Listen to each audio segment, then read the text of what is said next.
play. First page.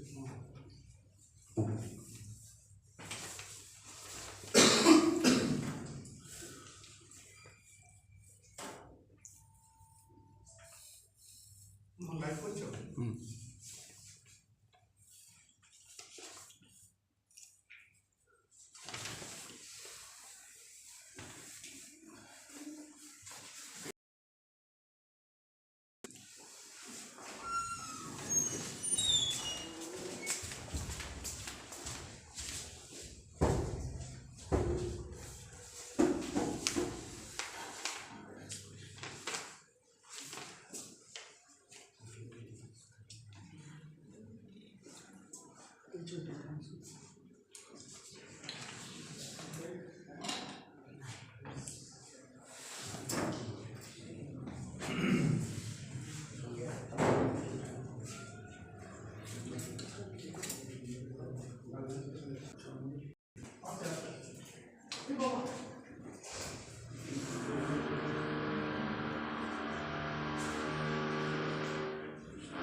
আজকের দিনটা দেখতে হবে হচ্ছে কিনা না শেষের দিকে ডেঞ্জারাস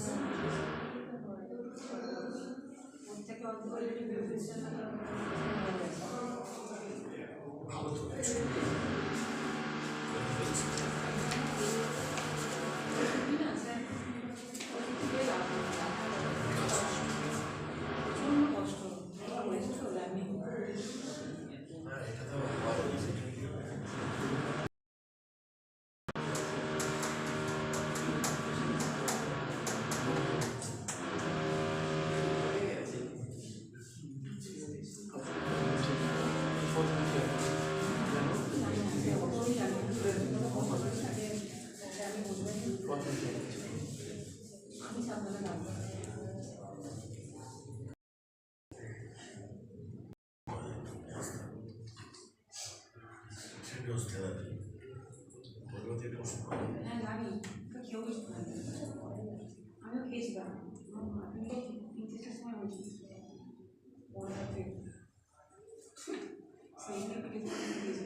সবই বেঁচে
Dear participants, so we are enlightened with the venerable presence of today's speakers from Jadavpur University. Dr. Nirmalendu Biswas, who is the assistant professor in the Department of Power Engineering of Jadavpur University, and Professor Dr. Sandeep Sarkar, who is the professor of Department of Mechanical Engineering, Jadavpur University, will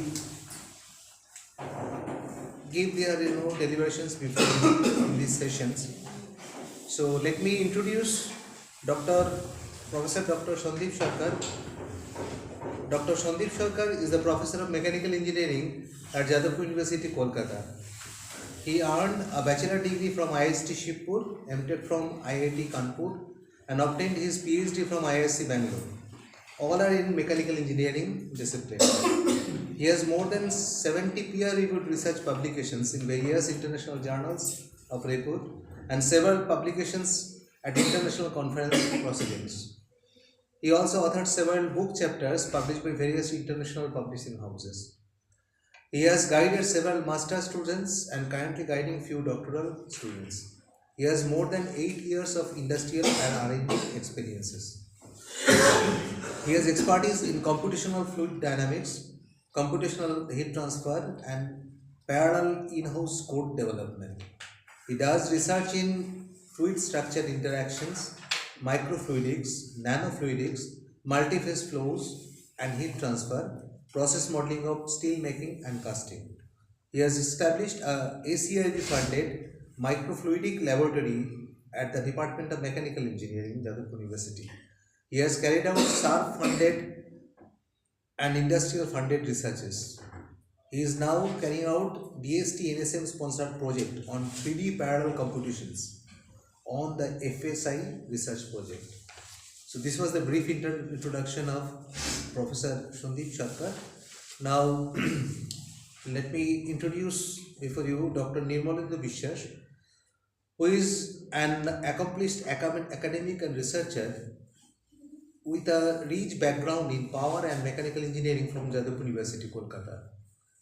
His academic journey reached its pinnacle with the completion of PhD in engineering from the same esteemed institution in the year 2016. With over a decade of valuable industrial experience, Dr. Biswas brings a practical perspective to his academic endeavors. Currently serving as an assistant professor in the Department of Power Engineering at Jadavpur University since 2019. He plays a pivotal role in shaping the academic landscape. He also has versatile exposure to industrial technical activities and experimental and system testing endeavors. Dr. Biswas's research pursuits span a diverse range of fields within mechanical engineering. His primary interest encompasses heat transfer, microfluidics, reflecting a comprehensive and interdisciplinary approach to his work. A prolific contribution to the scholarly domain, Dr. Vishwas has authored and co-authored more than 100 research papers featured in prestigious international journals and over 70 conference proceedings. His dedication to advancing knowledge in his areas of expertise is evident in the quality and quantity of his contributions to the academic literature. In recognition of his significant contributions, Dr. Vishwas was honored as an INAE, Indian National Academy of Engineering Fellow for the year 2021-2022. His esteemed fellowship underscores his standing in the engineering community and acknowledges his exponential achievements in this field. This year, he has been enlisted in the 2% World Scientist Top 2% World Scientist list of 2022-2023 published by Stanford University. Beyond his individual accomplishments, Dr. Vishwas actively engaged in professional societies holding and marks. This involves the latest development within the engineering and scientific research work. As we gather for this FDP, we can anticipate an insightful and enriching experience led by a distinguished scholar, researcher, and industry expert. So this was the brief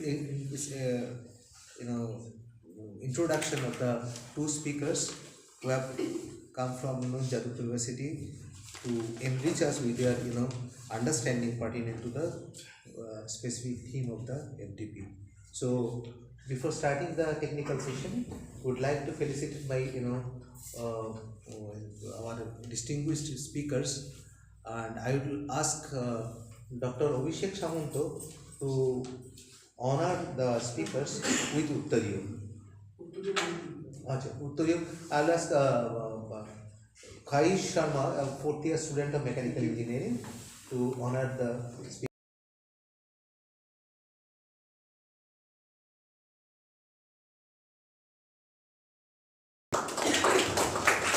I'll ask Dr. Abhishek Samanto to hand over the mementos to the dignitaries.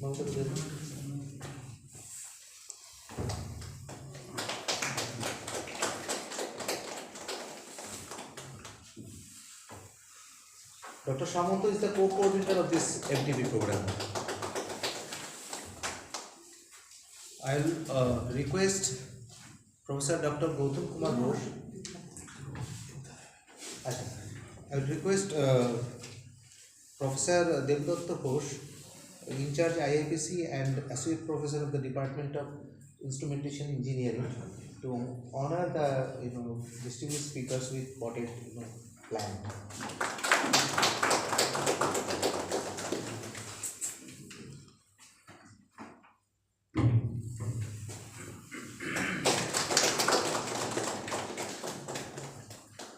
On behalf of the college, we would like to hand over a diary and a memento to the distinguished speakers, and I will request Dr. Tarun Jana to hand over the memento.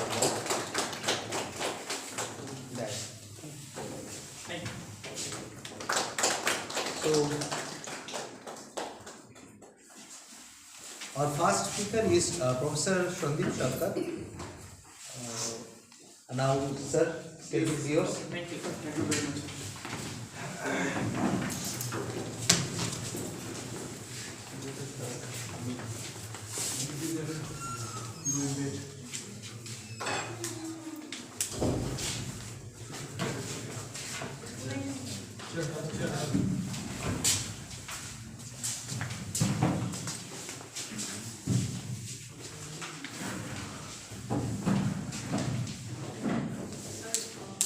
So, I can open the presentation now.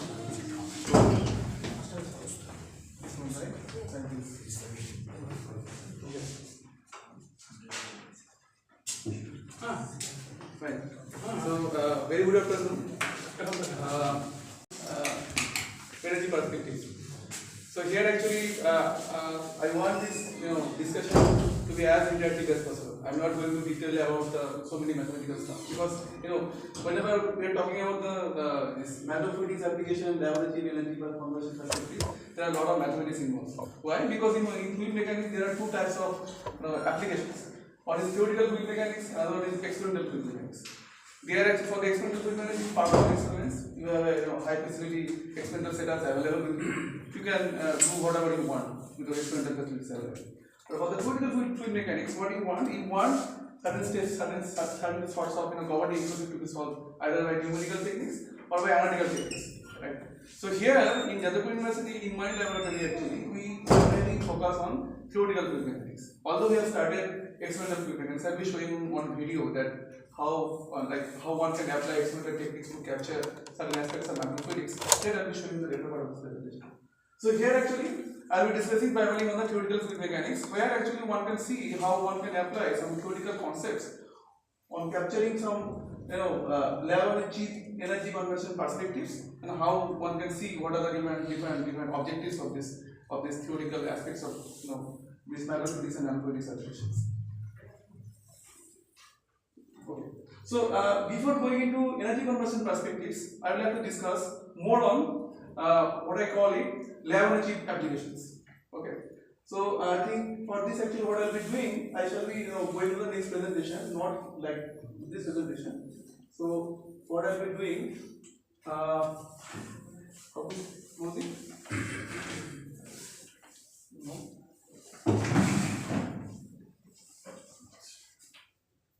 Right. So what I will be doing, I shall be discussing.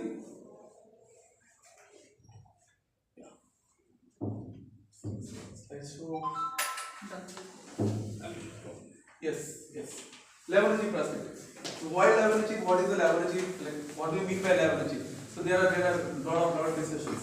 Leveraging, organology. So what is the physical meaning of leveraging applications? Let us see. Nowadays, what is this? Any guess?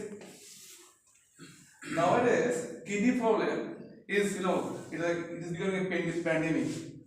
So suppose in human bodies, if the kidney level is more than say 7 or 8, you have to go for the dialysis, right? The dialysis is one of the biggest problem nowadays. So people, those who are going for the dialysis, they have to invest so much of money. At the same time, life expectancy will keep on reducing, right? So there actually recently it has been developed by MIT. So I have taken from their website. It is called microdialysis. It is some sort of needle. You can see small needle which is inserted in the vein, likewise we do dialysis. And with this needle there are two channels that are connected. One is going for the perfusate. Perfusate means fresh blood is going into the in your system. Another is dialysate. That is something which is coming out, raw blood which is coming out from your body. And here actually we are doing some sort of mixing with some oil, perfusate reagent, and waste will be generated. You can say how the waste is being generated. When the dialysis action is being performed, waste are going in the form of droplets. You can see the small droplets are going inside. Small drops. And this whole setup, you can see this setup, this dimension would be around maybe around 10 millimeter by 10 millimeter. Small size. So you can attach in your body. You can see basically this is microdialysis. It is attached in a hand, and you can perform in situ dialysis. Right? This is one of the typical application of laboratory technology. So though it is not yet come up in the market, but very soon it will be relevant. It will be available in the local market also. Likewise, we have the sugar testing. Like how you can test your blood sugar? Small chip. Take a pinch of blood, it will be falling on the chip, and you can see what is the level of sugar. Similar to this. Then new thing has been developed called organ on a chip. What is organ on a chip? Small chip. Length is around maybe in the order of 5 millimeters. This, and what is the utility of this? Drug development. There are drug making companies. Days Medical. Those are drug making company. Suppose I want to develop a drug which will provide you, some sort of remedy, so that some problem, if you face some problem in the kidney, the problem can be resolved. So how it can be done? It can be done. You can take a small tissue from the kidney and you can attach it here. So then you can take a small tissue from the heart. You can also attach it here similarly for the brain and eyes and all of the stuff. Here you can. These tissues are connected with these channels, small matter channels. And here you can put a small pinch of drug for a targeted drug. It will follow this path. Then it will come in contact with the kidney tissue and it will show its behavior. This type of section is called the organ on a chip. You can see the exaggerated view. This is being exaggerated here. You can see there are cells which are connected. Here you can basically you are injecting barcoded beads which are barcoded. Nowadays people are using Paytms, right? You have Paytms, you have barcode. You can scan the barcode, you can pay the money. Similar to this, you have got a barcoded beads which is being passed through this channel. You have got cells. Cells are basically coming into the barcoded beads. Here you inject some oil here. Oil means some sort of we call it analyzer. We are injecting analyzer. Cells are connecting with the barcoded beads. It is doing some perfusion actions. You can call it cell lysis when they are connected with each other. And then from the barcoded beads, you will be getting the information what is happening in the cell in your mobile or in your laptop. So with this, you can characterize the cell when it will be in contact with the some barcoded beads. Suppose these are drugs. What you are injecting the drugs, and here you have got cells which is coming here, and there is some sort of reaction from the environment. Similarly, here you can see the whole system can be calculated in the form of this kind of, we call it organ on a chip development. Suppose you have cell lines. You are putting some cells in pipettes, and here you can do some analysis. You have got organ-on-a-chip device, then you have got multiple. Can be made possible with a small chip which is of order of 10 mm by 10 mm dimension. That's why it's called a organ-on-a-chip application or lab-on-a-chip applications. Got it? Similarly, suppose people nowadays cancers, people are facing a lot of issues with the cancers. Skin cancer one of the biggest problem in India. Why? Because there are a lot of pollution levels. Skin cancers are becoming epidemic. You can take a skin cancer cell, some small cell. We call it stromatic cells. You put in a small beaker, or we call it fibroblast. Here you can do some. You can add some some analyzer, some oils analyzer, and that analyzer you can do some analysis through some readily available reagents. That readily available reagent you can transfer for the.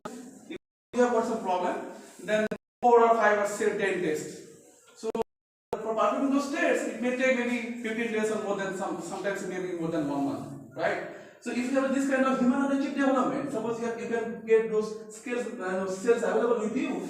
That cells you can use for this small barcoded chips, lab on the chips. You can perform the test within a day, even less than a day. That is possible. So that's why lab on a chip application is very much important. So you can see for all the cases how the cells are moving inside those small channels. Those are basically in the form of droplets, right? Small droplets. You can see the last slide. Small droplets. Droplets are moving inside the channel, and you are analyzing what is happening to the droplets when it is passing through some constriction and passing through some in some situation.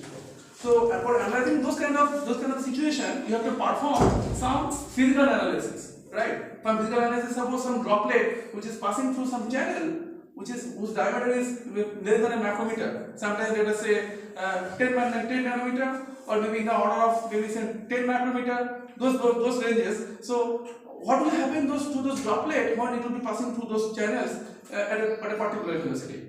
Right. So those analyses are very important from the perspective of lab-on-a-chip and those kind of drug delivery applications. Is that clear? Any questions?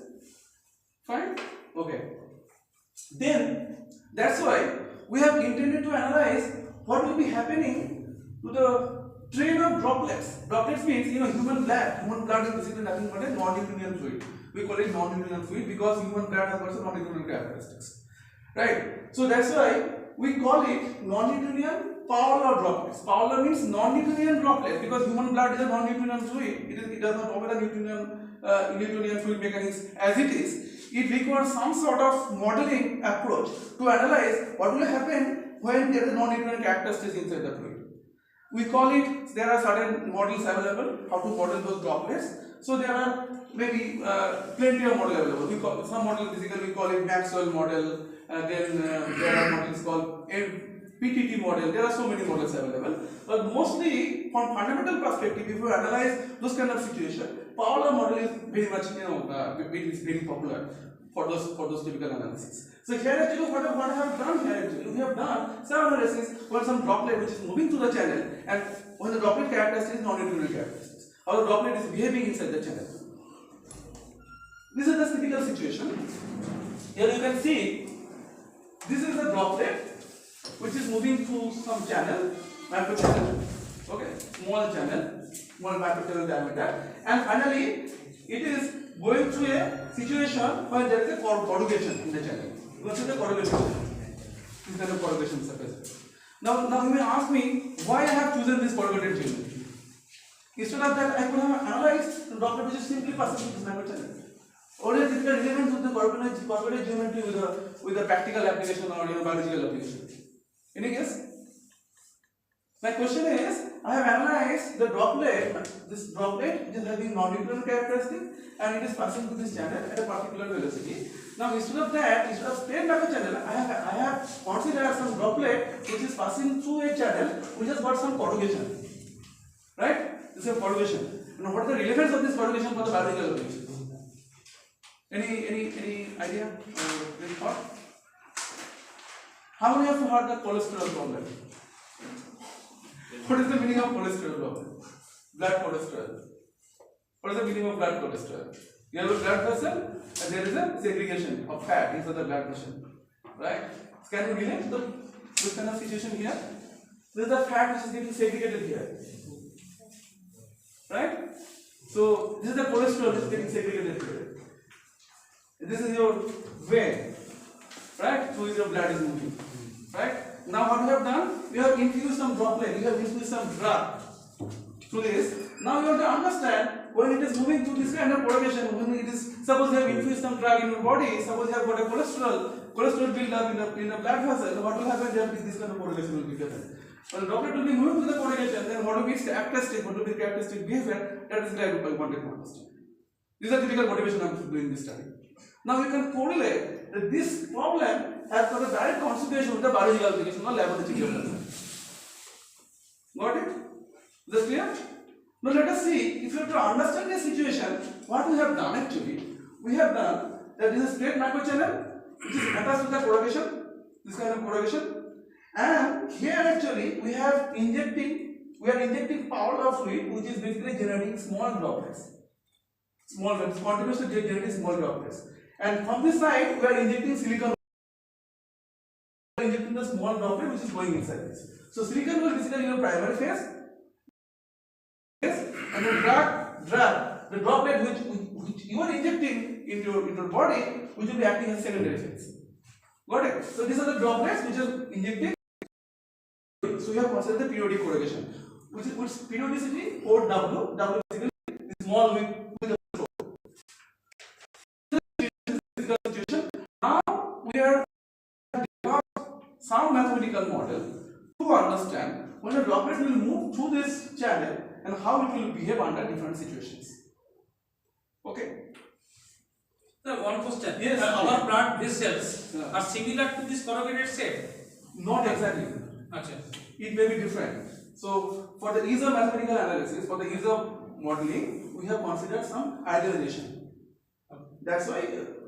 As far as your triglyceride deposition is concerned, it will be similar to that. It will be similar, but it will not so periodic actually. It is not periodic. The basic analogy is the flow through the pipes. Flow through the pipes. Okay, so on the wall, on the periphery, the triglyceride particle accumulates and thereby narrowing the cross-sectional area. Right. That increases our pressure and other elements. Right.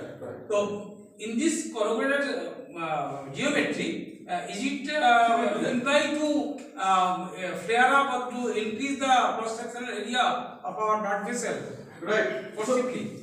Possibly, because here actually what is happening, you're absolutely right. So this is deposition. As a result of deposition, cross-section area sometimes it is decreased, sometimes it is increased. As a result, there is an uneven distribution of the fluid.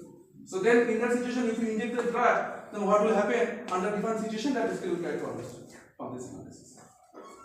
Okay? Another question. Please. When our blood vessels are elastic in nature, Elastic in nature. so that offers elastic. They offer elastic properties also. But here in this analysis, very good question basically. This analysis, elastic property we have not considered. If you consider the elastic property, it will be a two-way coupling, fluid structure interaction.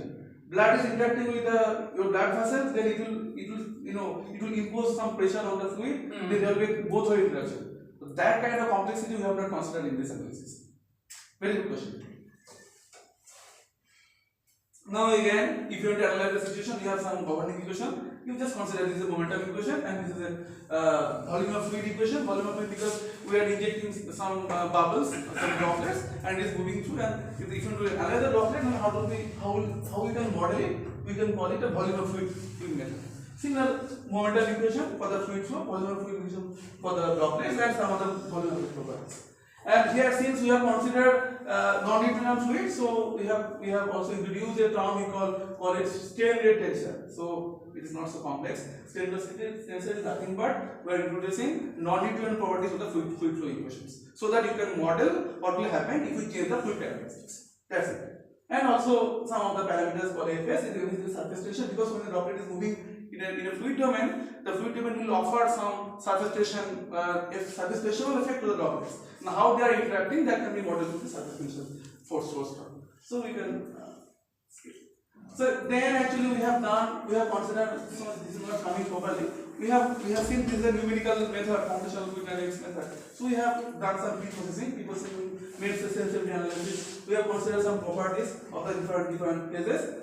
Continuous phase, silicon wave, viscous phase, some fluid properties based on the power law in this end.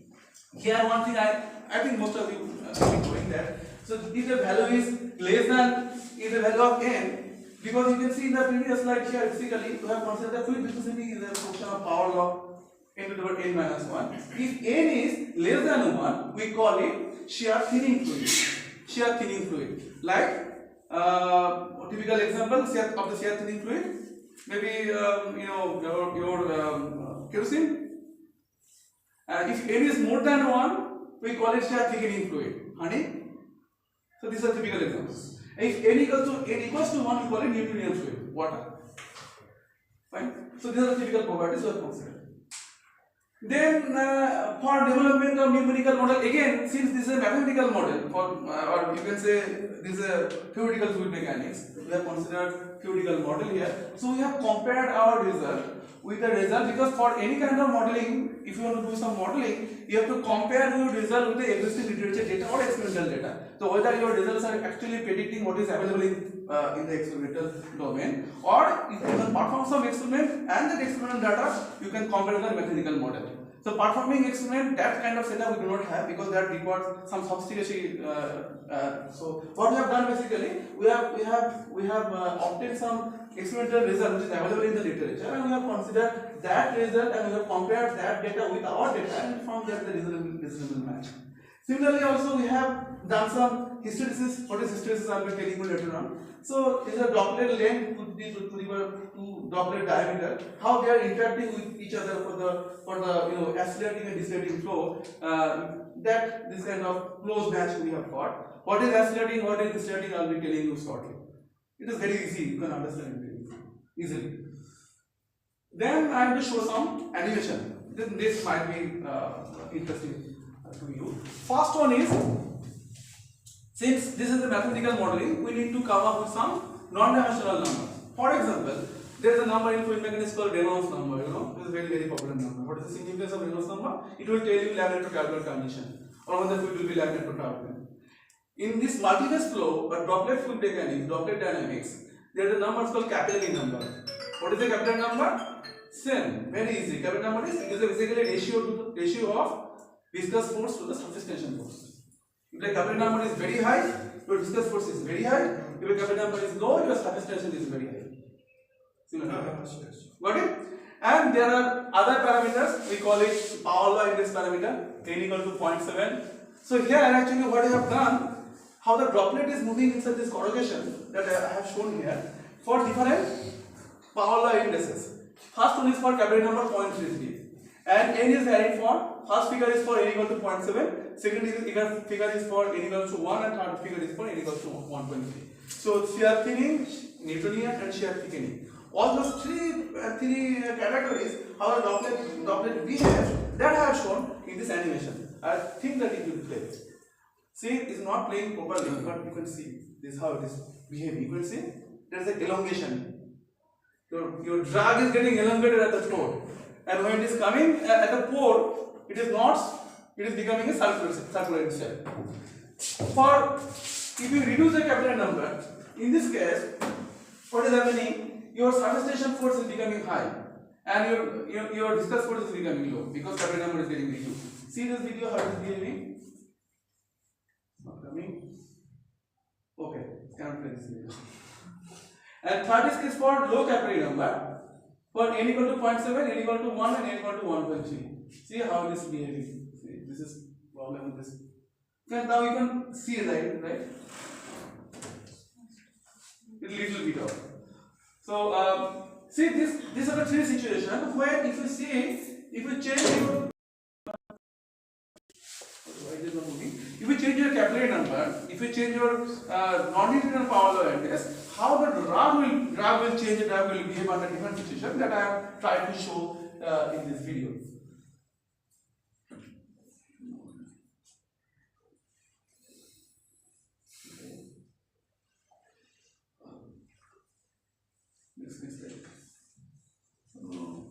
No, this one. This one. Okay. Now, what we have done actually, we have done the analysis. What kind of analysis?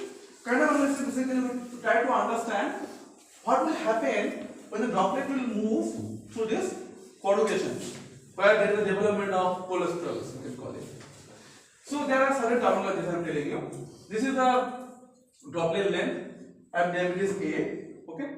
This is the droplet maximum lateral dimension for the droplet. I have named it as D, and inter-droplet distance is B. Got it? And width of the throat is W. Now the question is, let us see the situation. Let's suppose do a thought experiment. What kind of thought experiment? Suppose you have a converging channel. What is converging channel? So you keep on growing. If the fluid velocity is high, we call it when the fluid velocity is getting low, because fluid velocity is getting reduced, decelerated. Got it? So when the droplet has come here, so it is now accelerating, then decelerating. At the center it will be minimum, then again it will be accelerating, and at throat it will be accelerating. So acceleration, deceleration, again small acceleration, then finally high velocity, again acceleration, deceleration. This is a So this repetitive process we call it hysteresis. Got it? We call it hysteresis.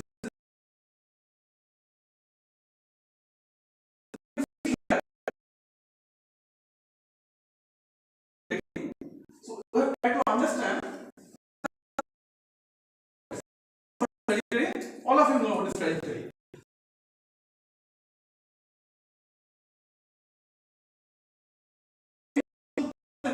For a shear thinning fluid, for a capillary number is low, you can see the saturation effect is very high. For all the cases, you can see the more or less circular trajectory.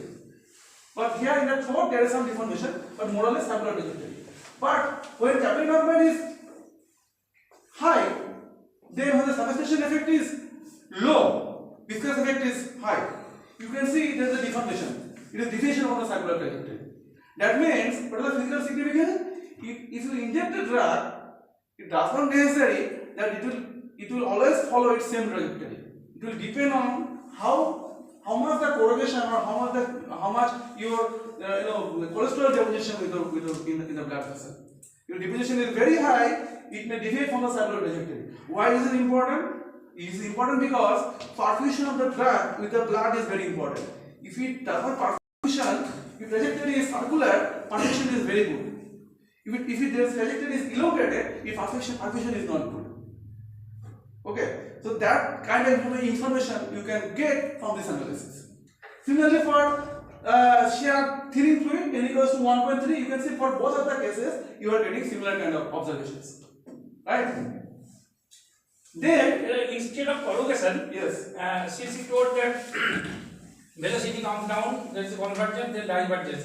So the concept of convergent divergent nozzle, what we have studied, is in a thermodynamic. Right. Can it be replaced or can be used? Yes. Particular application. Yes. Generally can be used for the particular application. For laboratory development, can be used. So that I was calling the acceleration, deceleration, right?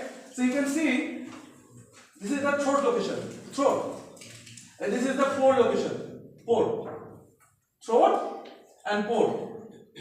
And this is equal to hysteresis. That means what I have done here, I have plotted A, already you know what is A, this distance is A, and what is then D. D basically already you know what is D. A by D, y axis A, x axis D.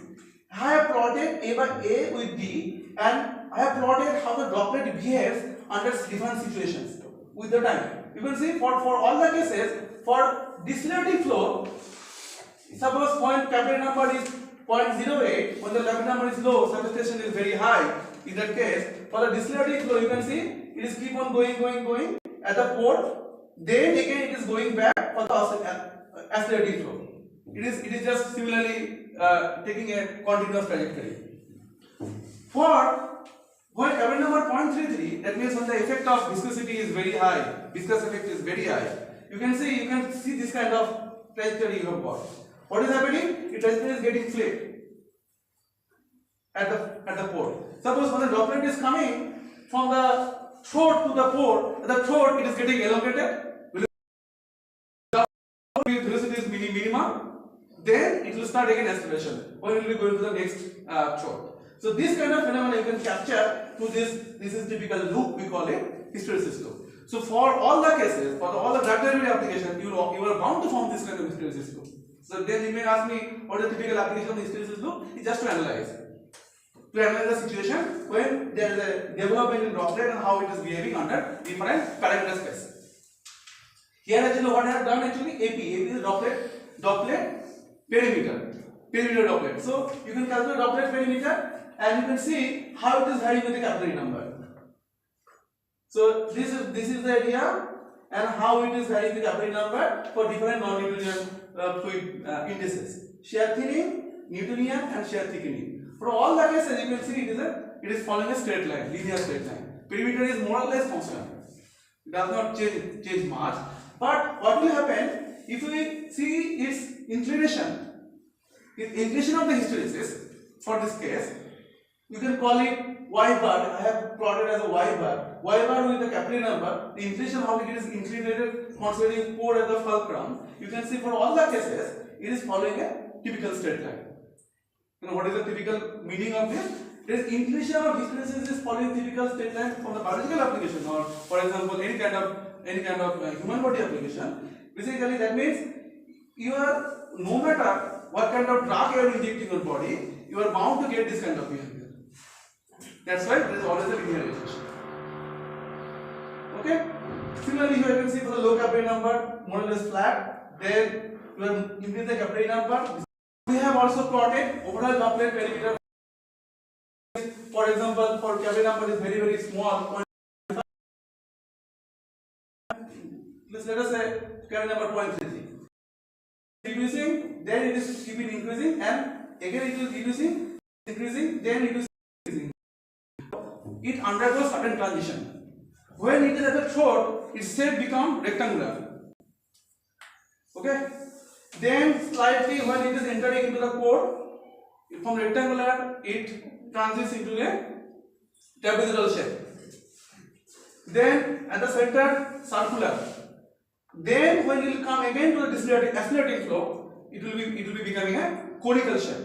So transition from rectangular shape of this droplet, then trapezoidal shape, then circular shape, then conical shape. Series of transition that is happening when the droplet is moving inside this region. That's why there are different kind of peaks you can observe in the perimeter space. Similarly, here also we have plotted the, you can call it sphericity or you can call it circularity. What is circularity? Circularity is basically perfect circle. There is a perfect circle, R value is always 1. It is derivative of the perfect circle, either R value will increase or R value will reduce. Okay, that's why you call it circularity, this parameter R. Also circularity is varying with this perimeter. You can see typical linear relationship. For n equals to 1.3, you can say you are getting in this region. But for n equals to 1 for maybe shear thinning and shear thickening fluid, for all the cases is dividing on the circularity shapes. This is about the droplet analysis and how it is behaving under different situations that I have understood or we have understood under this CFD calculations. So there are another thing is called droplet packing. Packing means when you are injecting a drug, then it will either it may accumulate, it may join, it may form a different kind of characteristics. So that we call it droplet packing. So droplet packing means when the droplet is coming, it may merge, it may join, it may expand or it may break.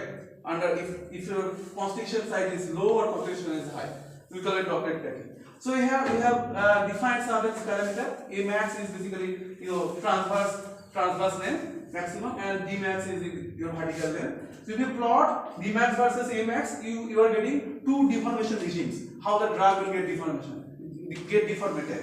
So first one is called linear deformation regime, unless or your droplet will be more or less linear in shape, and another is called flow induced deformation regime. For example, here if we change your power law index, we will be getting two different kind of deformation regimes. What is the typical application? Depending on the application, if you know the characteristics of your blood, which kind of parameter space it follows, whether it follows 1.15 regime or 0.85 regime, accordingly you can select your drug. Because why? The linear deformation regime is always desirable. That is, what kind of drug you are injecting in your body, it will be immediately deformed. It will be immediately infused to your blood. It does not, then it will flow into deformation regime. When it flow, it will keep on deformed. That kind of situation is undesirable. This situation is desirable because it will give you a better result, quick results or quick response to your body.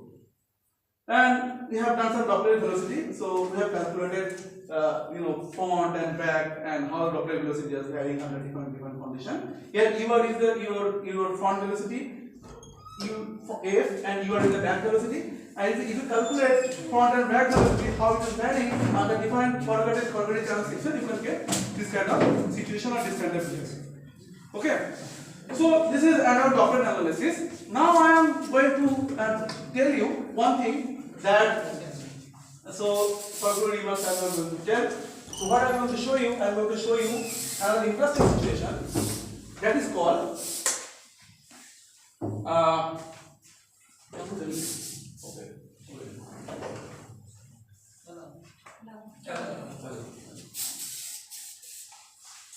what is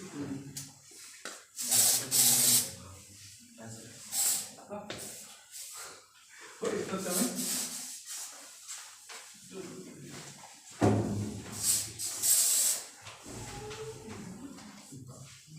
I'm not sure whether the video will play or not. Don't play the learning submission. Okay, just check it. Okay, so yeah. Basically, that one actually I was showing you, that one is done by my PhD student Joy. This also is his squad. So right, so okay, fine. So basically here actually what I have done, so droplet you are injecting in an upper channel, how it is behaving in a channel, and how it is showing under different how it is showing its characteristic under different flow conditions. So how it is different from the previous work I will show you. This I think I can skip. So I can skip this. I can also skip. Yeah. You can see, suppose you have a macro channel and you are injecting a droplet, it may follow different paths, right? And these are all experimental results.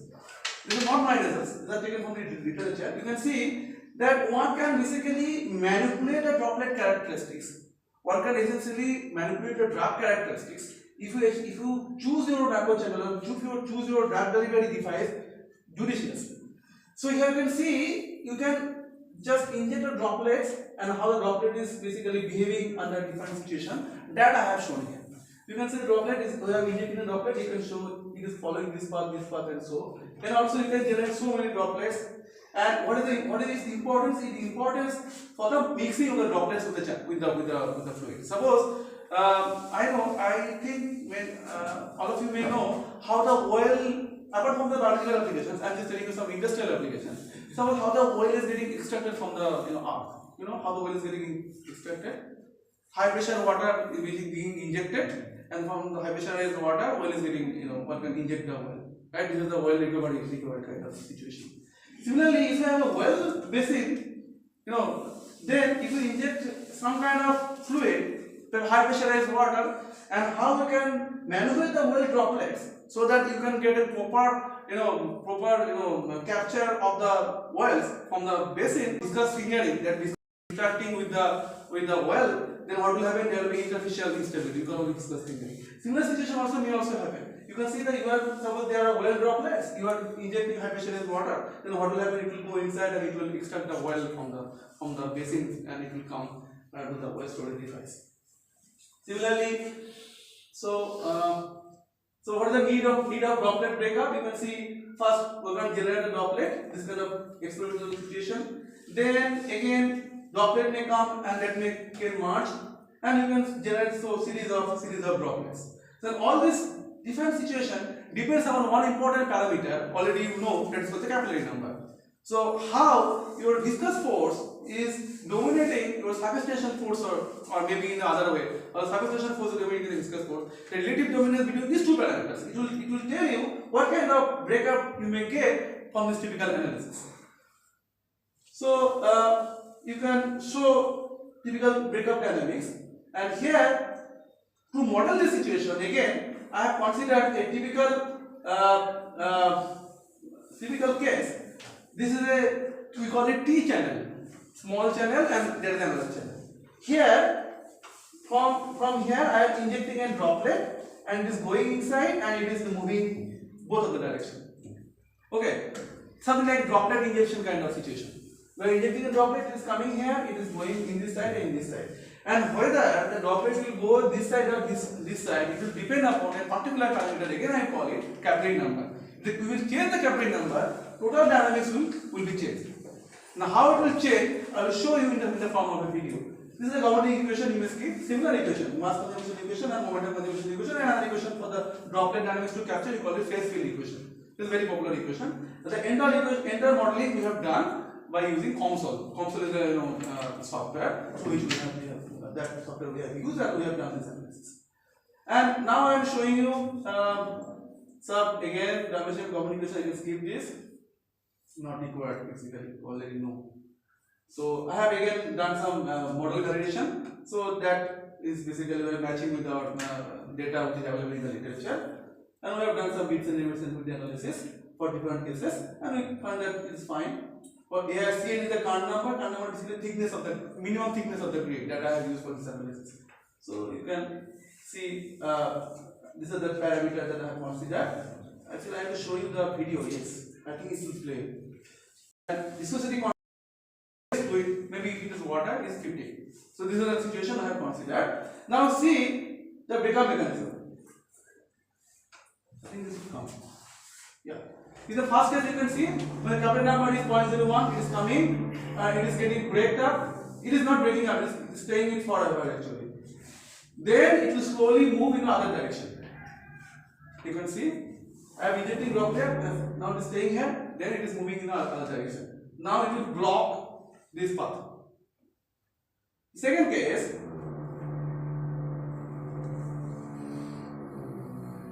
what will happen? Sorry, I can't. See again, no video, I don't know why it is not playing properly. So it is coming and you can see there is a tunnel formation. We call it is getting break up, and there is a formation of tunnel, we call it tunnel breakup. And see, capillary number 0.25. See it is coming here, going down, then forming a tunnel. then it is completely break up and it is going in a two opposite direction.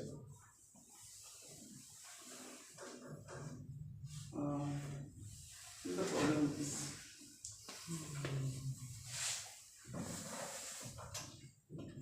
See, it's not showing it properly. We call it tunnel breakup. Tunnel breakup means when Doppler will come, it can already you have observed. It will break up and it will go from on the other side, on the two directions. We call it tunnel breakup situation. And here, if we plot it with a capillary number and Doppler diameter, we will be getting a phase Ising map. That means I will be showing you what is phase Ising map. Oh, it is not coming.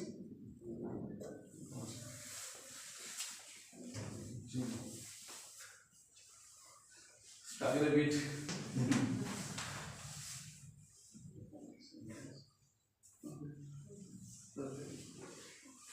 So that means, sorry I could not show the video owing to this technical glitch that there is. So there are three breakup regions. Doppler will come if there will be no breakup. No breakup is this down triangle. This region is no breakup, capillary number. This is the start, this is a tunnel breakup region, and here you can see obstruction breakup. That means droplet will come, it will break, it will obstruct the flow path. Fluid will not flow, it will obstruct the path. That means if you choose your capillary number, if you do not choose your capillary number properly, your OLS section may be a problem. Right? So accordingly you have to choose your water pressure, the water density, so that maybe for drug delivery application you have to choose your the base fluid. Accordingly you can, or maybe drug characteristics, so that it can undergo, it can form a proper breakup, so that you can proper mixing with the body. This is a typical situation I would like to show. And also there are certain conclusion and maybe some of the things.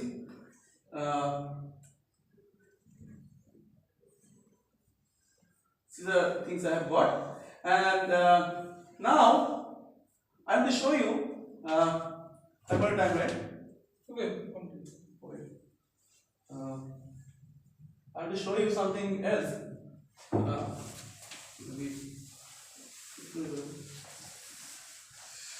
What I am going to show you, that you have seen, right? Droplet is falling on a surface, right? Small droplet, it is falling on a surface and it is getting broken up, right? So, if you change the surface characteristics, there are several kinds of surfaces. One is called hydrophilic surface, hydrophobic surface. You know what is the difference between hydrophilic and hydrophobic? Hydrophilic means the liquid will adhere to the surface. Hydrophobic, it will not adhere, right? Something like, we have seen hydrophilic surface. If you make a polish of wax over a surface, it will eventually turn up into the hydrophobic surface. So if you make a droplet fall on a hydrophobic surface, what kind of phenomena one may observe, that I am going to show you in the form of experimental results. Fortunately, in my laboratory at Atal University, we have developed some experimental facility. So there actually what we have done some analysis. There is a surface, we have made the surface particularly hydrophobic with a hydrophobicity, basically hydrophobicity, degree of hydrophobicity determined in the form of a contact angle. You know what is contact angle? Suppose droplet is sitting over the surface, you can calculate the angle between the droplet surface and the surface of the base material. This is the contact angle. So if we change the contact angle, what kind of phenomena you may observe? That actually we have done through some experiment that I will be showing you in the form of a experimental reference. So yeah, it is there actually in a video. I will be showing you shortly. Media.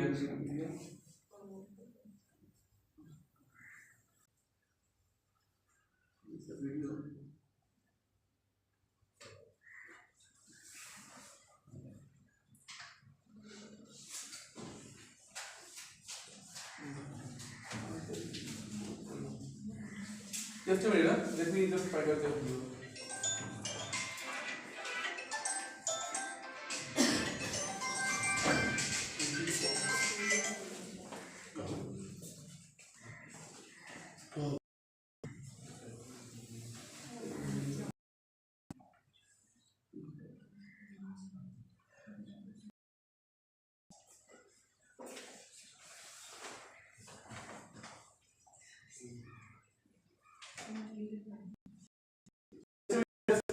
Finding the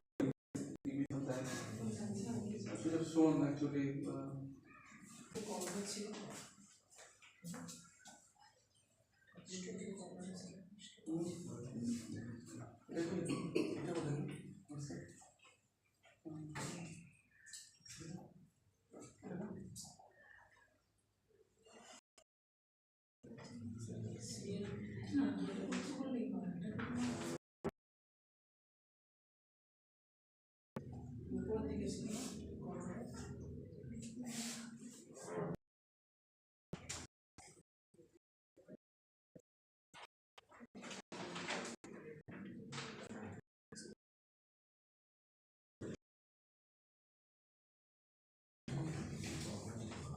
Just a minute.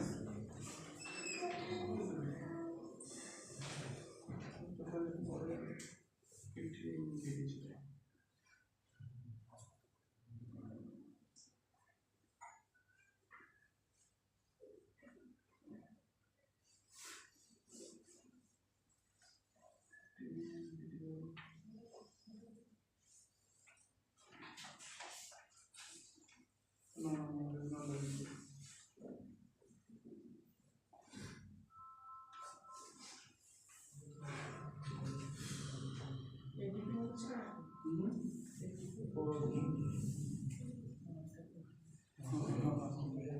Okay, so I've got a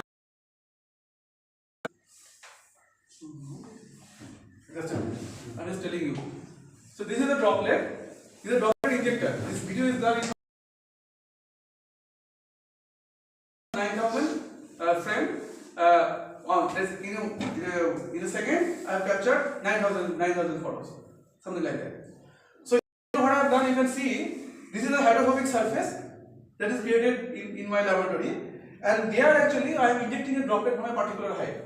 You can see what kind of characteristics you can see, different kind of regime when the droplet is falling over the surface, how it is behaving under different situations, depending on the hydrophilicity of the surface. Then you can observe from this typical experiment. That will be interesting to see. First case is hydrophilic surface. You will see this. The droplet is now injecting from the particular height. This high-speed camera has. See the surface? Hydrophilic surface. It will come, it will adhere to the surface. No bounce. Completely adheres. Small bounce, but it will make a crown.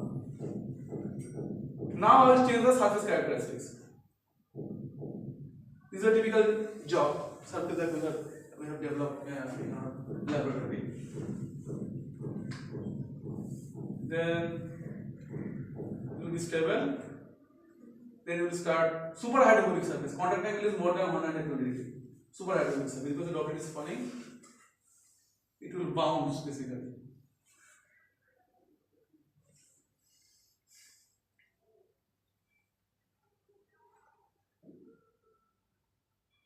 Now it is falling, see it is bouncing.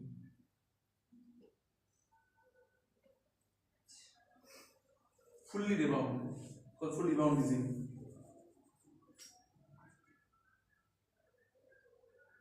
Silicon oil droplet basically.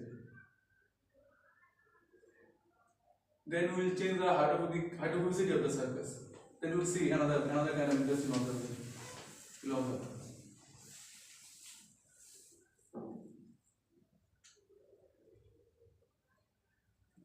In all the cases, it is bouncing, it is losing its energy. But again, it is.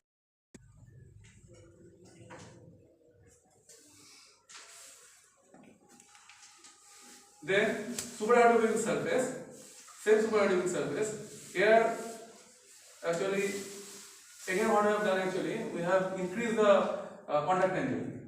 It is around 150. See this observation. See, so that it is called Orthington jet. Orthington jet formation. This is very interesting observation. And within the short height formation of Orthington jet, no height is available. First time actually we have done this experiment. Within this height means from the surface to this origination of the droplet. How much It is around 40 millimeter. Yes. 40 millimeter. You never counted? No. Never. And these characteristics will vary from one particular type of oil to other category. Right. Silicon oil. This is silicon oil. Achha, silicon. We can change the oil and you can see this observation. We are planning to do that also. We are trying to do for water droplet and kerosene droplet also. Oil will be stable but will take larger time. Will a larger time. Yes. This is about the video observations. So, I have some questions on this. Is it okay? Any questions? Basically, I wanted to show some droplet dynamics, how it is, affecting the, human body and how one can apply those kind of consideration for the human body applications, right? Here also I have shown some hydrophilic characteristics. One small discussion I am going to do, maybe it's completely mathematical, I know it may bore you actually. Some small discussion, maybe another 5 to 6 minutes, then I will stop. Actually, initially I was discussing about Cancel. cancer or other? Cancel. Okay. Cancer. Initially, actually, I was discussing about some this energy consideration, right? Then actually, I will be telling you this thing, energy consideration. Energy consideration means control of laboratory applications I have discussed. Right? Then I will be telling you some short story on the energy applications. How one can apply these microfluidic devices for the energy applications. Right? Nowadays, one thing people have lot of people now are doing manual hydrodynamics, applying magnetic field and doing a lot of analysis, and those things are going. So there are certain governing law. I am not going to this. Magnetohydrodynamic micropump. In a macro channel, you are applying magnetic field. With the application of magnetic field, you can maneuver.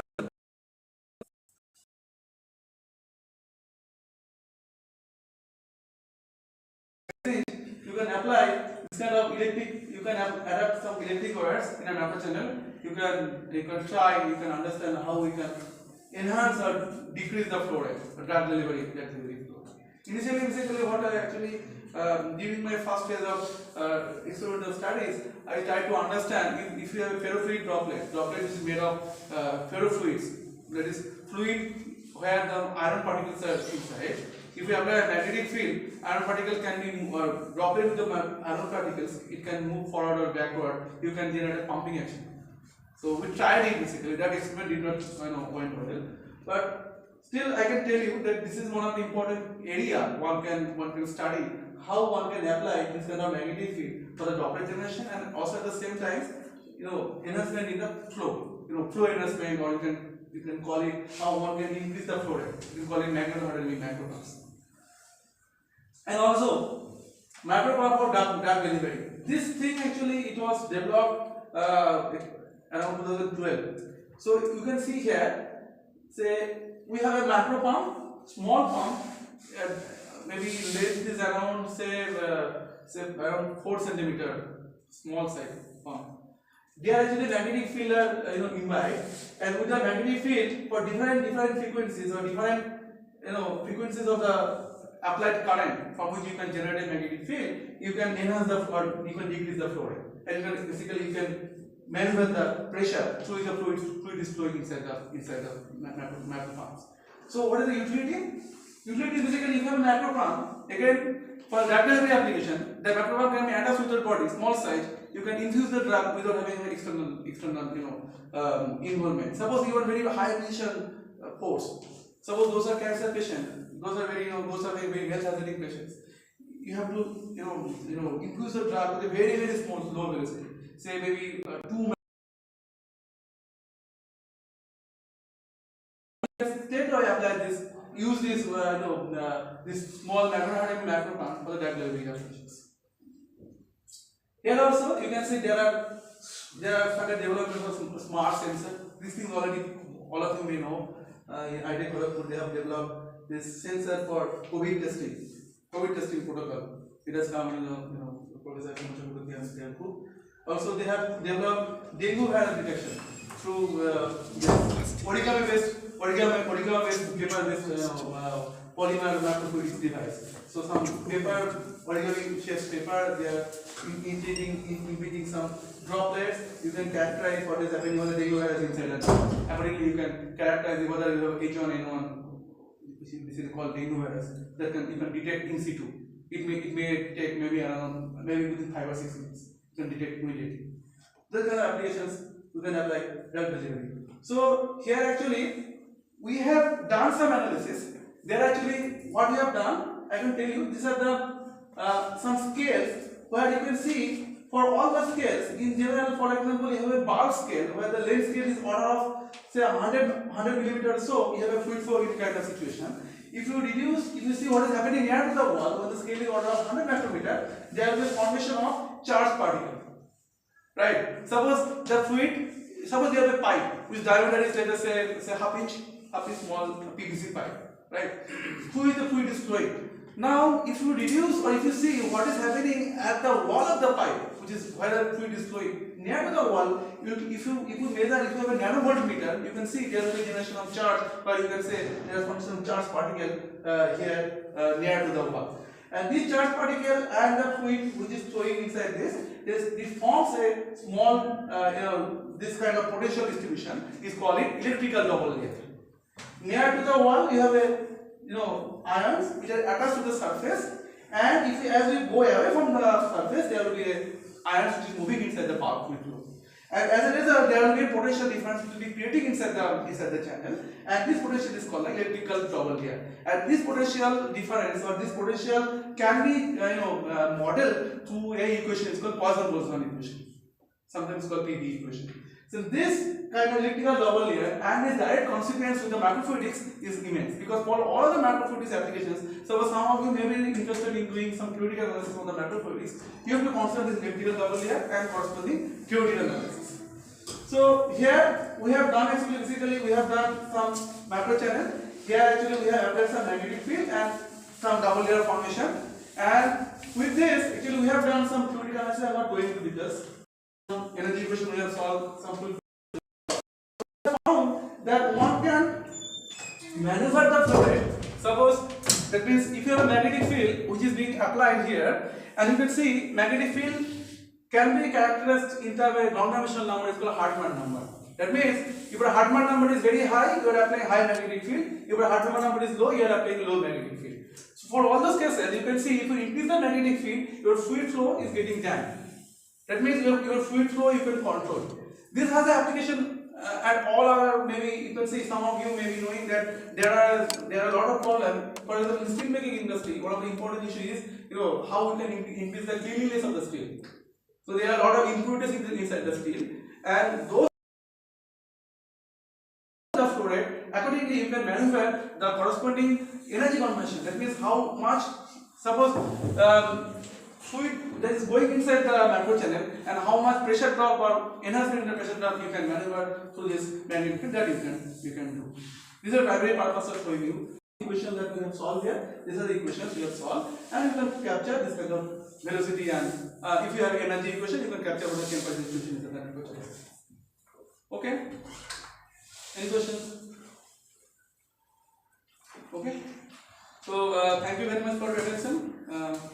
Maybe if you are welcome to interact with me, and if you have any questions, please ask. Maybe some industry 11 question. Maybe. If no, then thank you very much. Okay. Thank you. Thank you.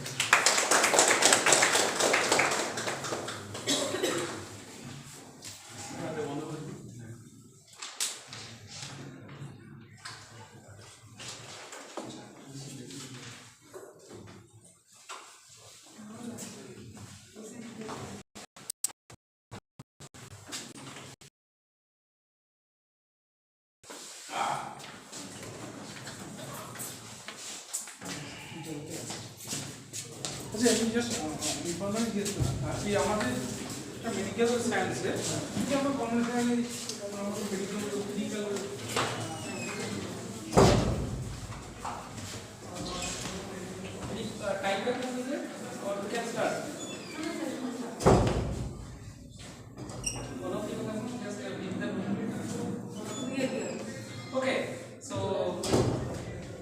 very good afternoon. So after so much intense talk, I think this talk will be very boring for you. Different application. So I'll try to give an overview about different perspective in connection with engineering, so that it could be beneficial to gather some knowledge in broader perspective. So these are just overview of the presentation. Just I should mention one point that is already clear to everyone, that global warming is very important for all over the world, because there is a temperature rise every year. So there is at least 1.1 degree Celsius temperature rise for last 1 year. So it is very alarming. Because there will be rise in the seawater level, and that will be very detrimental for living of peoples around the coastal area. So we need to focus on it, why it is happening, and if there is a chance to reduce that kind of temperature rise for the different sources. So we need to focus on it. So also with this temperature rise, there is a connectivity about the globalization and also industrialization. So there is a huge development of industry, and so we are continuing to adding pollution to the environment. So CO2 level is also increasing. So this is also very alarming. So these are common facts, so we know. But our main focus to find out some alternative sources, energy sources, so that we can rely on the stable power source, so that we can reduce the consumption of the fossil fuels. We can reduce the conventional power sources, so that we can manage power demand based on the available resources, so that we can also limit the carbon emission to the environment. So that's why renewable energy and its harvesting is very important. So I will try to focus on that energy harvesting perspective, not into the microfluidics, but it is very essential, because whether it is microfluidics or large scale machine, you need power, but that power should be available at cheap rate. Otherwise it is very alarming to live properly, because without power we cannot think. For any country, the standard or quality of life, which indicates consumption of power. So power is very much important. So we need to focus on alternative sources apart from conventional power, coal-based power plant or gas-based power plant. So renewable energy is the primary objective. So what are the sources of renewable energy? There will be different sources. It may be solar energy, it may be wind energy, it may be hydro energy, and also other geothermal energy, and also other sources are there. Why we need to focus on it? Because there are several aspects, several benefits: environmental benefit, climate change mitigation, also energy security, and there is no harm to the ambience. So that's why renewable energy is very important. This is just a glimpse of the total energy generation from different areas. So you can see 49% power is generated from coal-based source still as on date. So this is very alarming. But on the other hand, solar energy utilization has been increased quite a lot for last 5 to 10 years. So that solar energy extraction and its further development or improvement towards regular usage. So that is primary objective for different research. So that's why we need to focus on it. This is just an overview about different sources of renewable energy: solar energy, geothermal energy, wind energy, hydroelectric energy. So we are just skipping. So there are several advantages of this renewable energy. Now, renewable energy, especially from the sun, it is very common term nowadays. But how we can harvest energy from sun?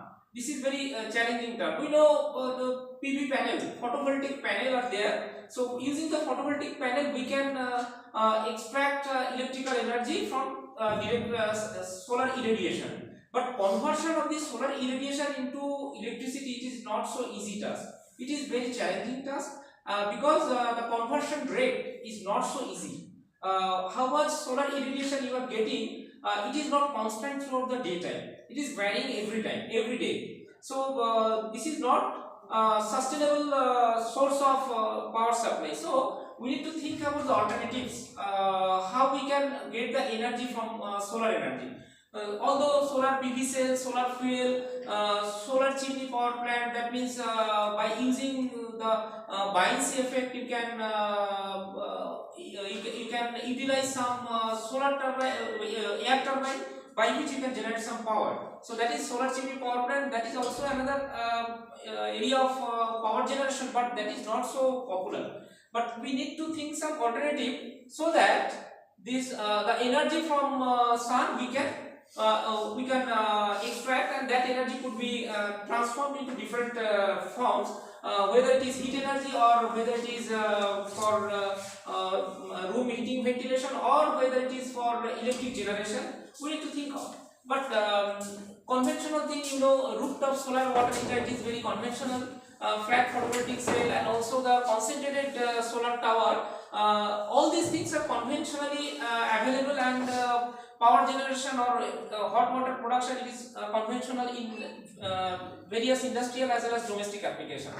But this water heating arrangement, solar water heating arrangement, this concept has been developed a long time ago, but this concept could be further modified. This concept could be utilized to store energy, thermal energy or heat energy, so that this heat energy could be utilized later on for either room heating or ventilation, or it could be utilized for generating some electrical module, that is called thermoelectric generator, to generate the power. So we can store this solar energy or thermal energy using some medium, so that it could be beneficial to generate power during off time. Off time, that means solar energy is not available throughout the 24 hours.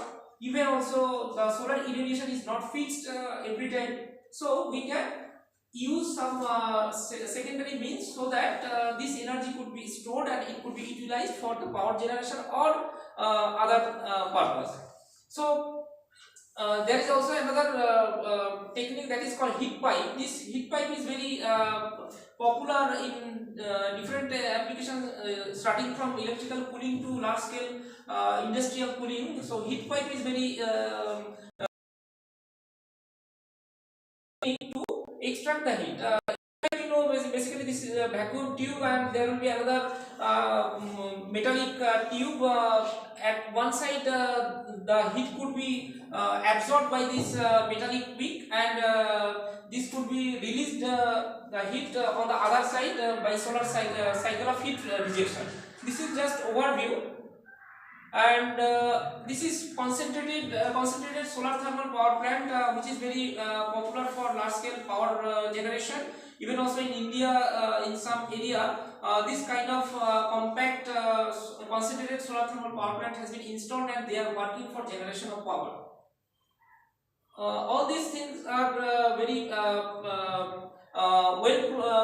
well established system, and this system are replaced for generation of the hot water or even also for generating the power. So I am not going into the detail about it. This is photovoltaic cell, so I am also not going into the detail. The array of photovoltaic panel is very popular nowadays for generating large scale power in industrial purpose also, even also in rooftop. We can see in many building, large scale building, rooftop is equipped with this kind of series of panel for generating the power, and government also providing motivation to install this kind of photovoltaic system. Now this kind of photovoltaic panel has limitation for generating the power. You know, based on the solar irradiation, the voltage or current, it will be maximum during particular time here. So this is the limitation. This is some metering concept. I am not going into that detail. This is application for the residential area about the photovoltaic panel along with the grid system. How much power you are generating using the rooftop panel, and how much power you are taking from the grid, that could be neutralized or that could be balanced easily using smart metering system. So this is also very conventional technique. Now our main motto, this all the topic whatever I have discussed right now, all these things are very known to you because we can see everywhere this photovoltaic panel, solar concentrator. These terms has been known to us since long. But now the concept how we can ensure the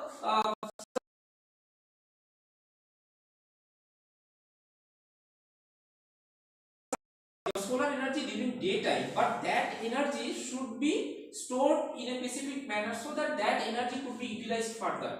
So that is the smart technique. So that's why we need to think about the advanced technique or that needs different standard techniques so that it could be beneficial to store that energy. So I will focus on that only.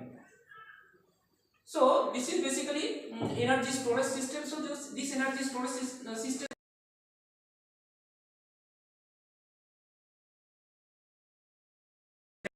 flow battery, sodium sulfide battery, or nowadays lithium ion battery. So all of us we know EV, electric vehicle is very popular, but this EV is relying on the lithium ion battery.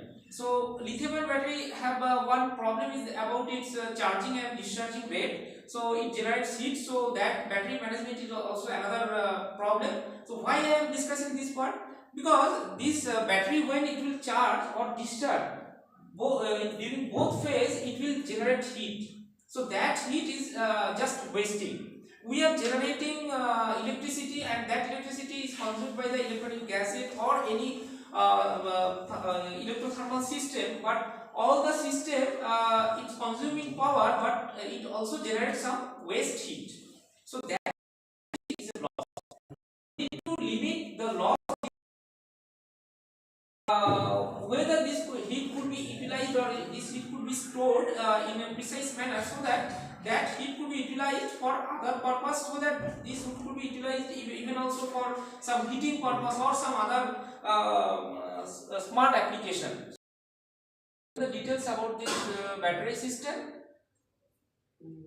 So fuel cell, this is also very popular technique for generating the power for in a smart way. So hydrogen is the basic fuel for that. You know, everywhere in everyday newspaper we can see about the green power, green hydrogen generation. What is green hydrogen generation? What is grey hydrogen generation? So hydrogen needs electrolysis. So for that you need to supply power. So that may be coal based power supply system, or that may be renewable energy power based system. So if it is renewable based power supply system, then we can call it green hydrogen generation. But that is very that is not so easy. So government is also trying to push this area because this is totally environmental free. So we are not also going into that detail. Now come to the part, the waste heat utilization or waste heat recovery. So we need to think about this heat energy storage system. So this heat energy storage system, that means the waste heat you can use some means or some media so that this waste heat could be stored in specific manner. So for that we can use phase change material, special type of material which can store, which can take heat for during heat absorption, and it can transform its solid phase into liquid phase, or vice versa. When we are extracting heat from it, it can change its phase from liquid phase to solid phase. So that's why phase change material is very important. So these are conventional phase change material. You can see coconut oil, paraffin wax, and also different liquid are there, cellulonic acid, and also other type of phase change materials are there. Considering the liquid heat fusion temperature, or for the solid case liquidus temperature, solidus temperature, based on the application, this kind of phase change material is becoming very popular nowadays, because this kind of phase change material could be applied anywhere, and you can utilize the waste heat, which is normally we are ignoring. So that waste heat we can store in specific manner, and it could be very helpful to store the energy, even also to control the various thermal device. Thermal device, that means sometimes I have explained about the battery management, battery thermal management. Nowadays, all the EV vehicles, they are focusing on its battery thermal management. So for controlling the temperature of the battery during the charging or discharging mode, this phase change material is playing a crucial role. So intense research is needed for that particular aspect, and we are also focusing on it.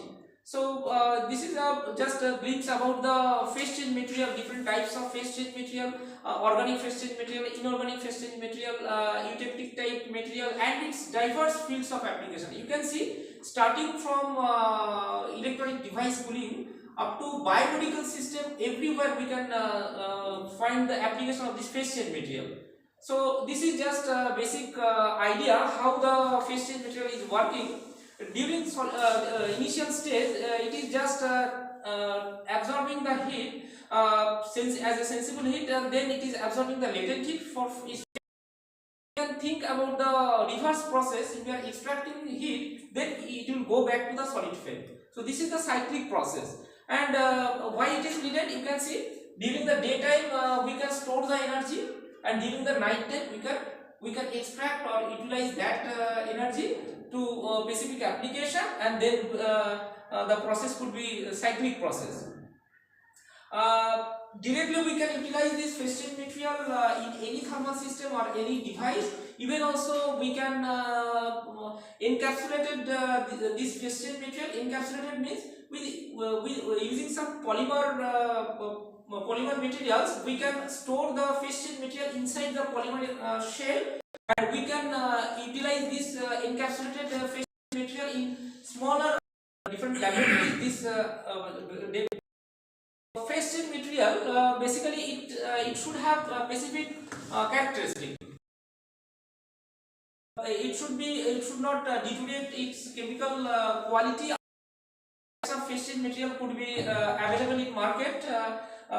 Different types, that means inorganic, organic, eutectic, and you can see salt type, salt hydrate, alloy. So different types are there. So from the application point of view, you can see building and construction, HVAC system, textile materials, and also healthcare and telecommunication system and cold chain system, and even also thermal energy system. This actually this has been summarized from a recent paper, one review paper. So this is very intense review. So these are just basic summary of the different types of phase change material, and we have summarized different application area, even also different rate of heat energy extraction and heat energy storage. So that we have summarized in this table. These are basic phase change material: paraffin wax, capric chloric acid, mystric acid, paraffin RT30, vinyl stearate, paraffin, even also capric acid. Even also combining different phase change material, we can also design one smart thermal energy storage system.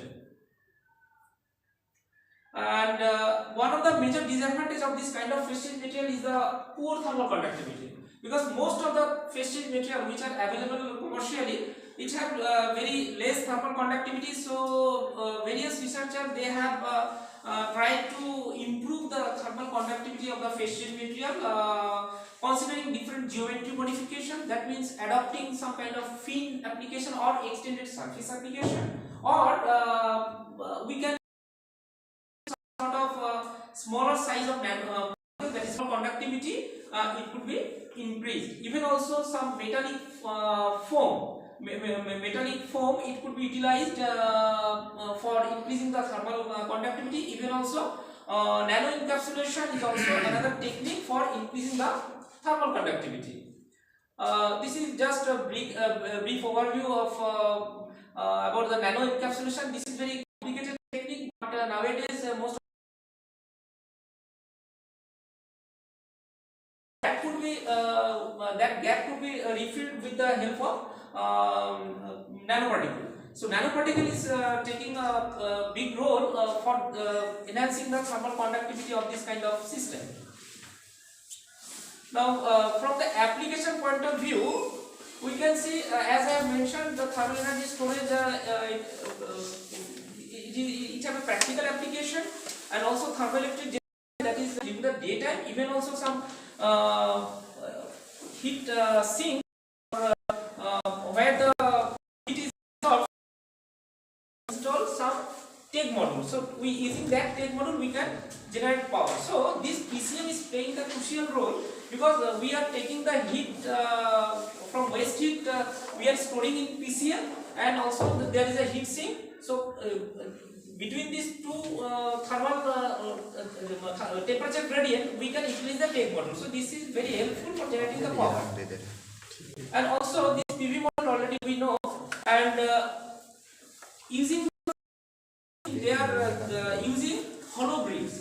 So inside this hollow brick, sometimes they are using the phase change material. So using this phase change material, actually during daytime, the heat energy, the sun ray, it is not able to penetrate inside the room, because when the outer surface of the building is so hot, the phase change material is becoming hot and it is melted. And this phase change material is, as it is storing the heat, during the night time it can release. So inside room during the winter time, the room will be maintained at a particular temperature. Even also summer time, it is not allowing much heat penetration inside the room. So that's why this room comfort or air conditioning system, this PCM is very important nowadays. Now for large scale industry, for steam supply chain system, this phase change material is taking very crucial role. How? Say there is a big hot water storage tank, say in thermal power plant reactor. Now, to avoid any heat loss from the outer surface, but if we could apply one layer of PCM phase change material, then it will act as a barrier for the heat loss. On the other hand, it will store the energy. So that energy could store the heat of the kind of system nowadays they are adapting, and for this intense research is needed. This is also refrigeration circuit. Some of the research group, they have developed this kind of refrigeration system using how biomedical system this phase change material could be utilized. We can consider about the encapsulation. So drug is encapsulated in a capsule, and as the phase change material is coated the drug, when it is injected in the body, when this drug encapsulated cell is going to the targeted place, the temperature particular area is high. If it will take the heat, and due to the absorption of this heat, the phase change material will melt, and naturally the drug will come out, and it will just distribute the drug on that local area. Why this temperature is high on that particular area? If the cell is affected, the temperature of that particular cell will be higher temperature, more than 43 degrees centigrade. So that concept is has been adopted by some of the research group, and they have successfully launched this concept. And now this technique in future it will be very popular for the targeted drug delivery system. Management, so I am not going into the detail, and also there are some other application. So now whatever the phase change material I have mentioned, we need to understand about the basic fundamentals, how this phase change material it is storing the energy, and how it is releasing, and how much we are beneficial with this kind of system. So for that we need to analyze from theoretical aspects. So these are some basic governing equation for the solution of this mathematical model, and using that mathematical model we have developed some particular model in ANSYS Fluent to solve, so that we can get some idea before doing any experimental work. So we have just compared our result with the published work of Kola et al, and also we have carried out numerical validation with the Kamkari et al, and the validation is quite closer with the published work. And you can see this is Kamkari work we have modeled, and this is basically vertical rectangular chamber where one heated fin is placed on a vertical isothermal wall, and you can see the localized phenomena.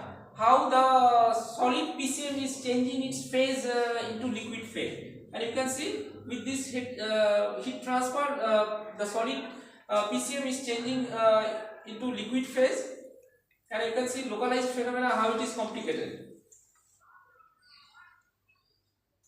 I also carried out another simulation. This is also with Zhu et al. This is also another rectangular chamber comprising one heated horizontal fin. This is a phase shifting. This is complete liquid zone and this is solid zone. So after conducting numerical work, we have carried out one in-house experimental work. The project has been sponsored by ACRB SRG project, and you can see this is basically a rectangular chamber, which is basically one module where heat is supplied from the top, and considering the regular solar irradiation from the top, so from that perspective we have considered one rectangular geometry, and so that this rectangular geometry could get solar irradiation from top, and the PCM is holding inside the rectangular box, and we have carried out the experiment, and you can see this is the experimental result and this is the numerical result. So this is quite closer matching, although this work is under preparation, so we are not showing the details. Now, as the basic part of the enhancement of the thermal conductivity for the phase change material, we have adapted one rectangular geometry. You see, this is heated wall at the top, and feed has been applied from that heated body, so that we can reduce the melting time for this phase change material. So considering the same area of heat transfer, the feed could be divided into two same PCM volume and same heat transfer surface area.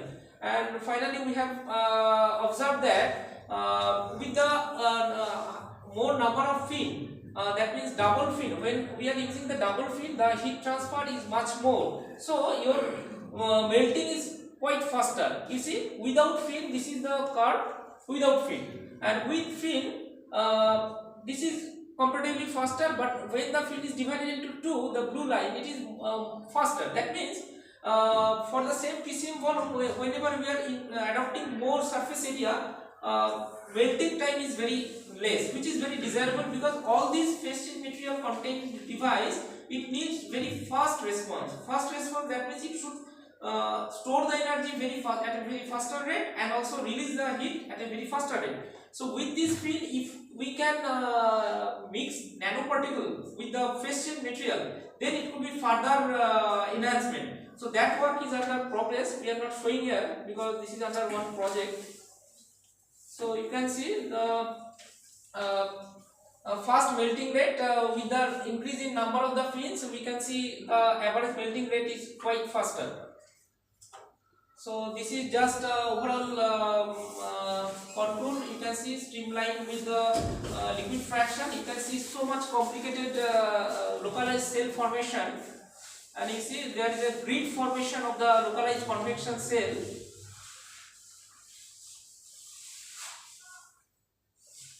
And also we have worked out on lithium-ion battery management system applying the phase change material. So two cases we have conducted.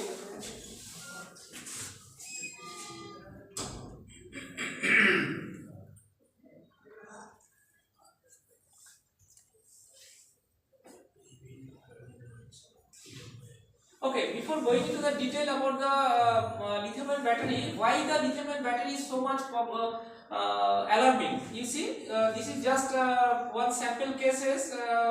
One EV car is there, scooter obviously. You see, the battery had got the fire because overheating of the battery.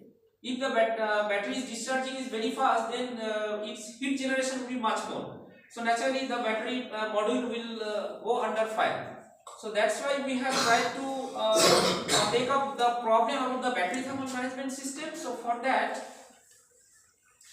we have considered one simple lithium-ion battery, cylindrical type battery, and we have assumed one barrier which is contained basically phase change material.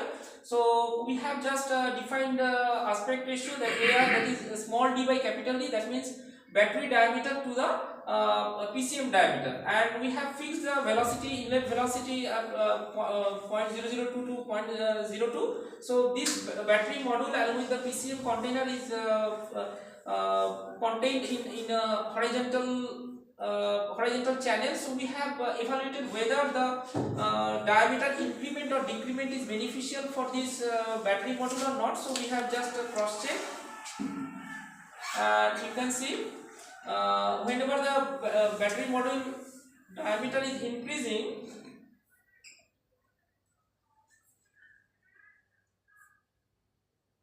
the battery module, when you see the thickness of the PCM layer, if it is increased, the temperature required for the PCM melting is quite high. If the thickness is less, the PCM the solid portion is liquefied very fast. What is happening for that?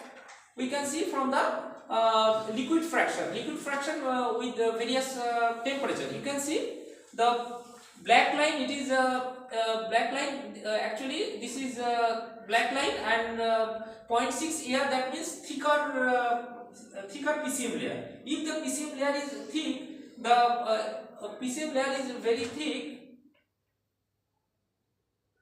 If PCM layer is thick, you can see the liquid fraction, it is happening fast, whereas the lesser thickness is taking longer time. So this will be very beneficial for the range of temperature maintained. You see the temperature increment for the battery, it is very high by phase change material, this black line. So without any phase change material, the temperature rise of the battery is very high.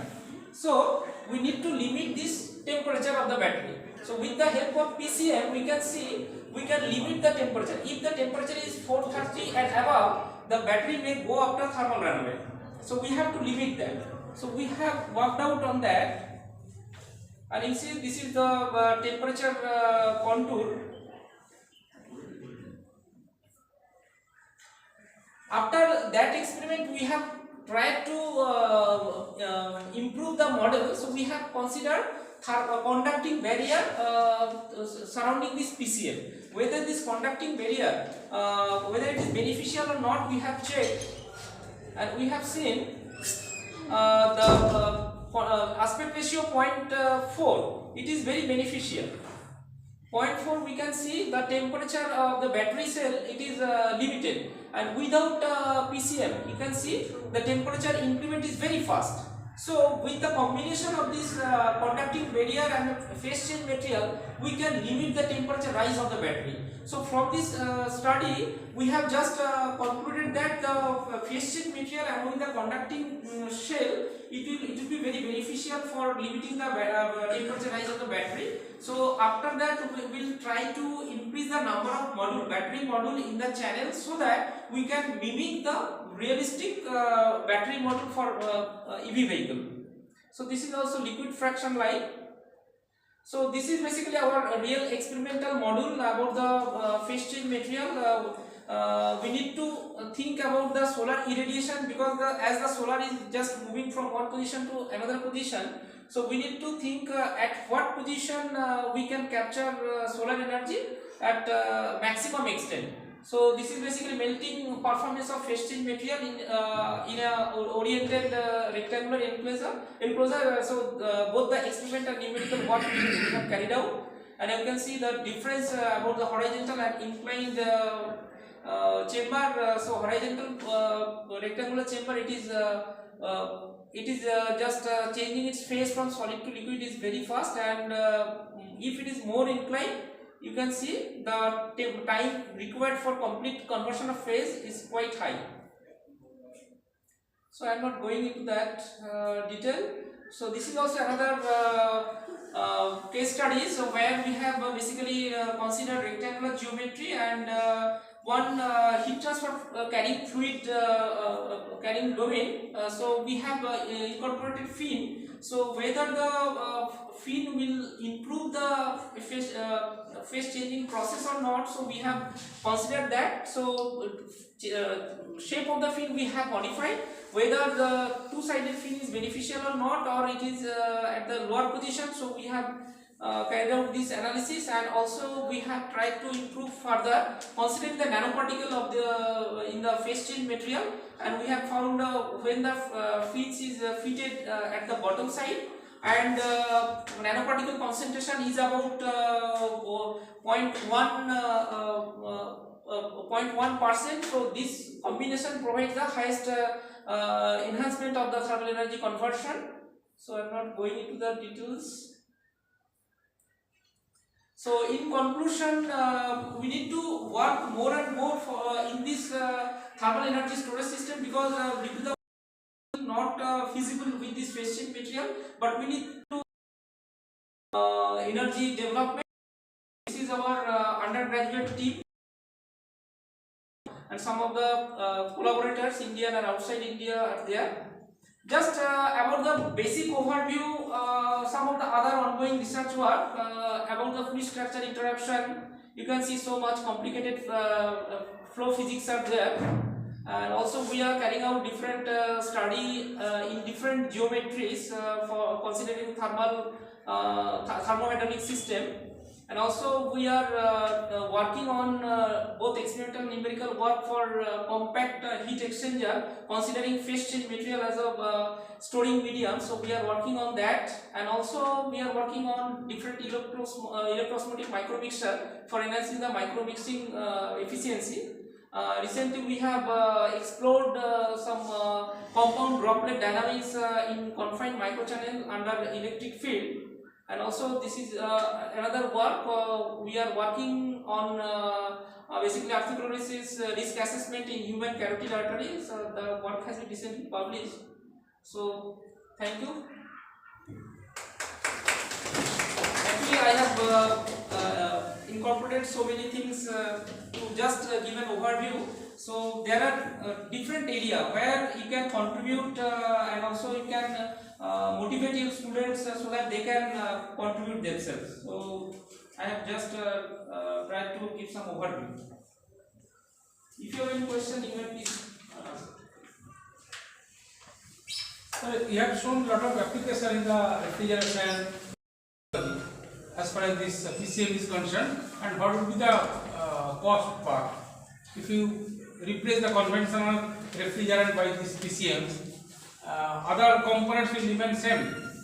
So if you think of the refrigerator, there is the condenser, your compressor, expansion valve. With the same ability, this fluid will be taken care of, or the system need to be completely remodeled or something like that. You have pointed out correct point. Actually, for that purpose, we need to work on it, because you see, especially for the refrigeration system, to maintain the desired space temperature, selection of the appropriate phase change material is challenging. So that is very crucial. So we need to work on it, whether the solid type PCM is suitable for this or liquid type PCM is suitable or not for this. If it is liquid type, then whether this liquid is inverter free or whether it is toxic or not. So that is very challenging. I cannot give the answer for this, because various researchers are working on that. So it is very challenging. We are working on this. It needs time. Now come to the point about the brick manufacturing. Soil brick or bricks manufacturer are already came in the market. These bricks are manufacturing now, and in foreign country, this kind of brick are easily available. Concrete brick with phase change materials. So it is available outside India, but in India, some of the manufacturers they have planned to manufacture it, but it is beneficial. So for that construction, you need, of course, the cost is quite high, but you don't need any kind of air conditioning system for the room comfort. So that is cost cutting for that.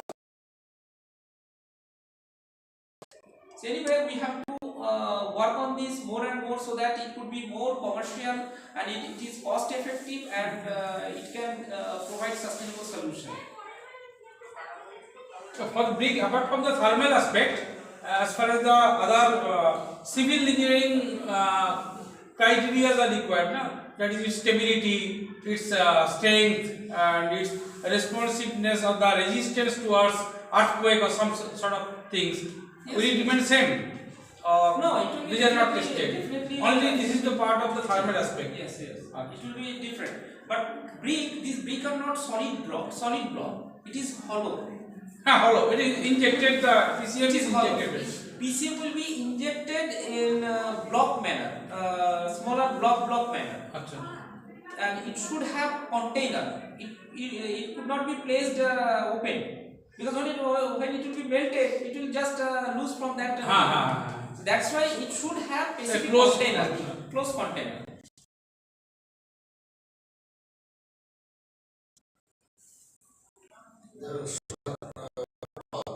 How it can help this base setting material.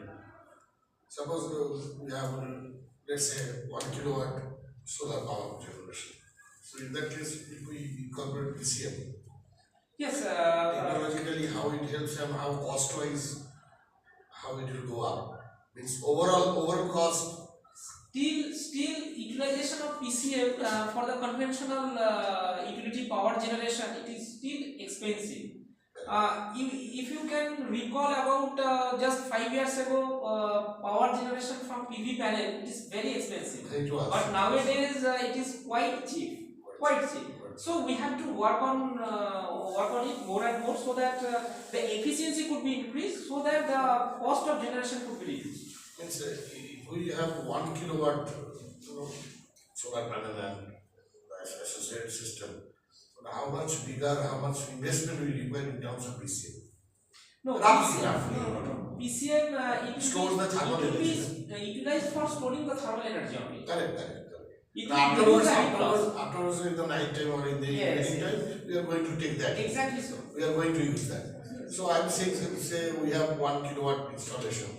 So for that, what would be the rough PCM material and how? It cost around, it will be more than, it will be 1.4 times when you will use the phase change material. But the power generation will be continuous, 24 hours. But they have installed one pilot plant for this installation of the phase change material. They have recently installed. They have just presented last ICT partner. They have presented. They have installed this. Same question I have placed, and they have replied yes. It is 1.4 times to 5 times is more costly because you need to. Initially, cost will be higher. Yes, but it is effective. Another last question from my end. In the thermal power plant, we know because major power comes from thermal only in our country.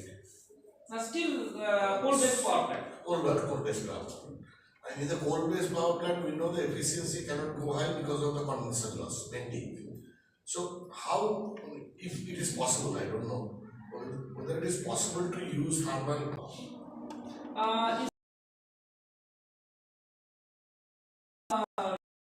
System, right? So there are several losses. So mainly they are concerned about the condensation loss. Higher, 43 to 45% in supercritical power plant, in 45%. Yes. 20%. Even it is less. Even it is less. That's why. That is due to also one major contribution of ash content of the coal. That is also another reason. That is another point. So, in this case, in some of the sections, if we place PCM. Yes, this PCM nowadays all the Especially storage tank, there are lots of storage tank, he takes it as heater, all this space it could be equipped with phase change material. So your heat loss will be reduced. That is what. Your heat loss will be reduced. So there are phase-wise, work is going economizers. on. More research work is going on that. So any kind of storage system that means feed water heater, Even also low pressure feed water heater, high pressure feed water heater, specific phase change material could be utilized to store that energy.